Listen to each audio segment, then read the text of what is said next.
This is Duelist bringing you the first battle of the Chaos March.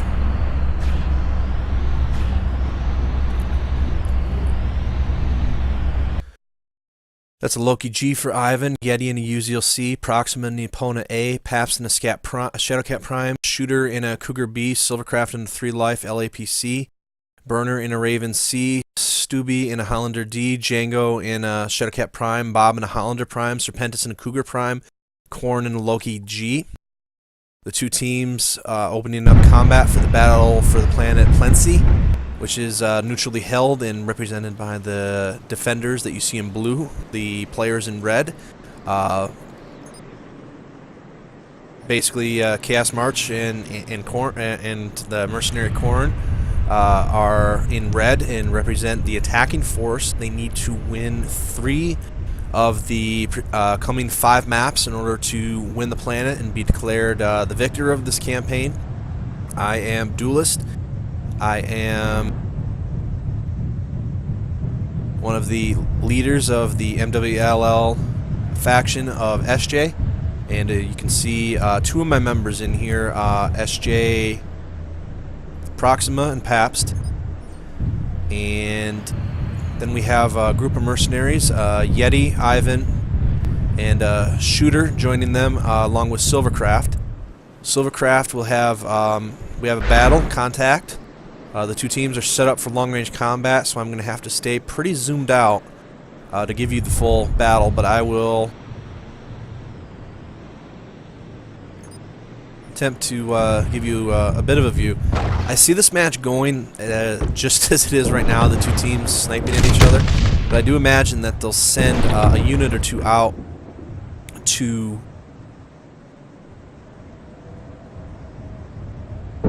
flank eventually to move at a closer range.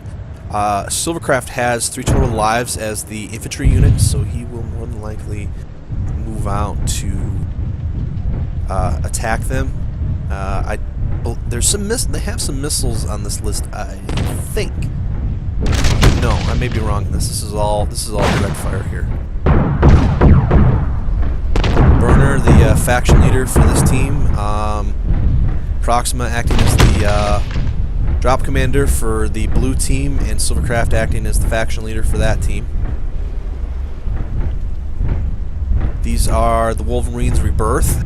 They are led by their leader, Burner, here, in charge of the overall unit. See, most of them have their WR tags on. SJ and WR are 2 of the remaining units. We often play each other on the weekends in situations like this. And the 2 teams are just playing defensively right now, trying to not take too much damage, take some long-distance shots when they can, try and outrange each other. You can see Silvercraft way down there. In fact, we followed this team for a little while. You can see that they're trying to figure out where their opponent has gone.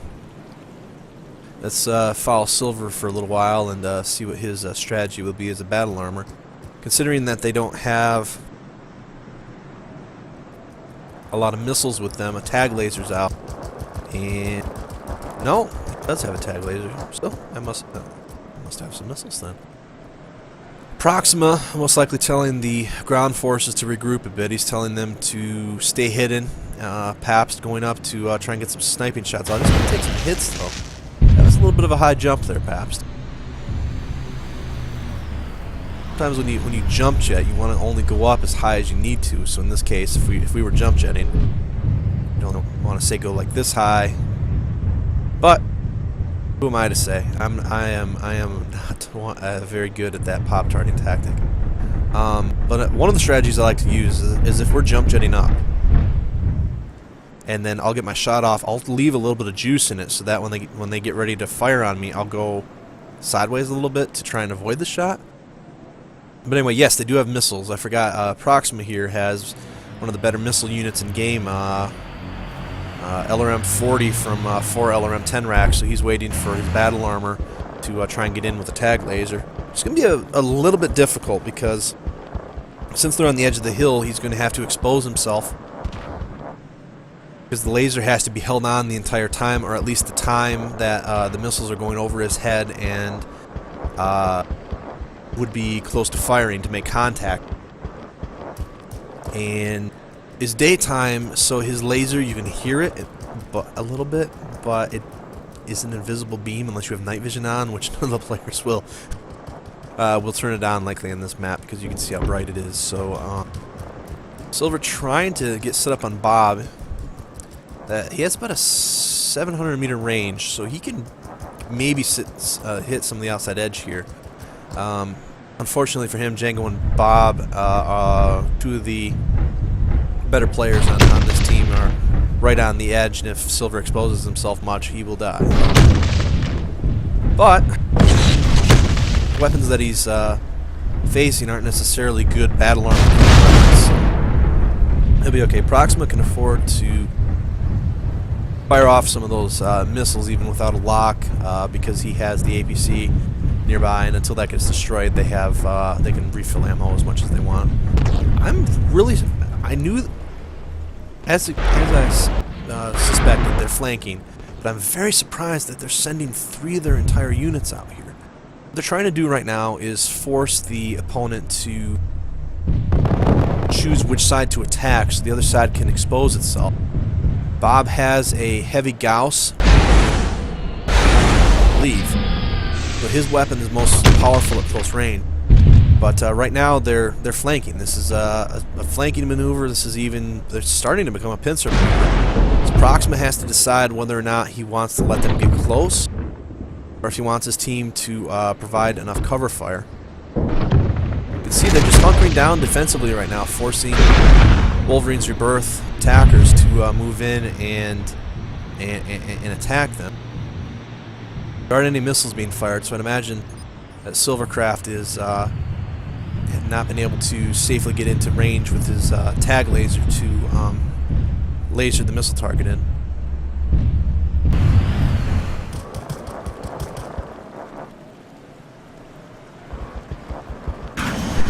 Playing very defensively.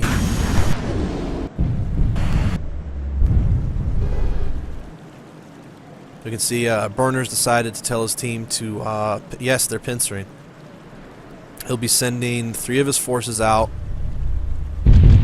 on that line, and they're going to move in at close range, feeling that they have the superior firepower at the closer range. So Proxima is going to have to decide quickly here whether or not he wants to rush one of the sides and see if they have enough firepower, or if he wants to turtle up a bit and play defensively. That's a nice shot. You can see Bob and Django and Korn are now rushing at full power, and Proxima is telling his forces to concentrate over here on the right forces, but now Korn, Bob, and Django are going to move in close, and the APC is probably well hidden, but now there's no point in tagging, so the Silvercraft will have to move up to provide cover fire. I'm surprised Bob, Django, and Korn have held back now. Burner has his desired crossfire effect. We have our first casualty, Serpentis down, and now Proxima, liking his odds, is telling his forces to move in full flank on the outnumbered and outgunned Burner and Stubelborn. Stubelborn has an excellent anti-battle armor weapon, but unfortunately for him, battle armor is nowhere to be found. So now they're going to take their chances and rush in, while Django and his team attempt to move in and close the gap. Burner does have some speed available here, but now this is just going to be a close range punch. And Proxima with that opponent is just really dangerous at close range. So they overextended their forces. Shooter has been taken down, but Burner overextends his forces and does not time his pincer maneuver well enough that he loses a number of his assets. However, in his favor now, the numbers are very even.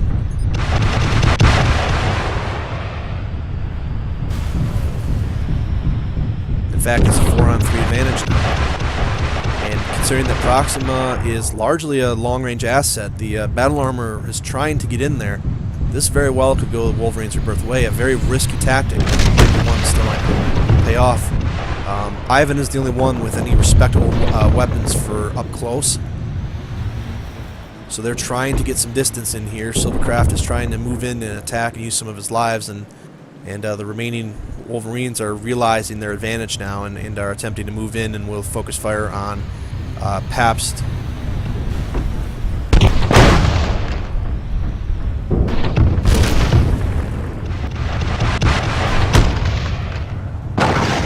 It depends on how much damage Django and Korn and Bob have taken, because they do have the superior firepower at the moment, but now positioning is increasingly becoming an advantage for the defense force. Silvercraft is attempting to set up a tag laser. I'm very, very surprised, unless the APC has been destroyed, in which case he can't respond. I'm very surprised right now that he is not attempting to move in and attack. Let's see if he's firing his tag laser. Most likely he is. He is. So his positioning is good. He needs to get in and hold it steady. But Proxima can now sit behind the lines, and Korn is in a bad spot right now.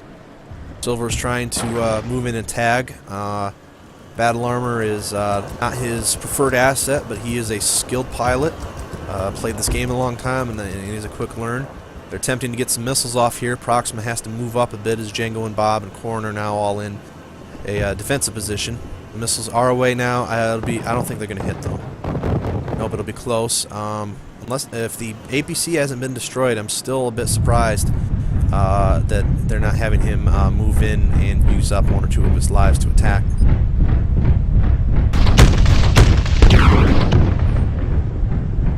Bob, Django, and Korn, but they still read. It must be 3-on-3 then. Let's take a look. Yes. So it is a 3-on-3, even though it looks like a 4-on-3.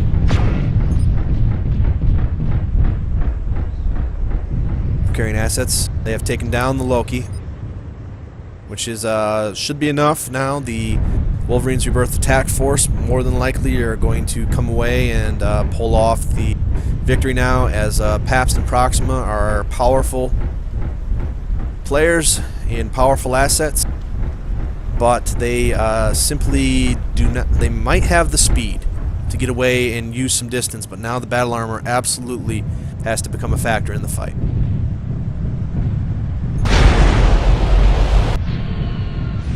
Silvercraft has had either been killed and out of the match, or he has had a connection issue. He'll be allowed to come back in if the APC hasn't been destroyed. But now if it's only Pabst and Proxima, it'll depend on how much damage these other mechs have taken, but they will have to be on the run for the rest of the match.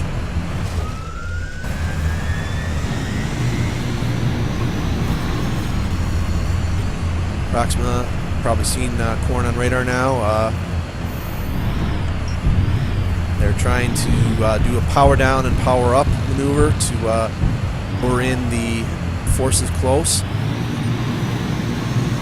Silvercraft is reconnected, and if it was a simple disconnect, he will still have his 3 full lives. Let's take a look at his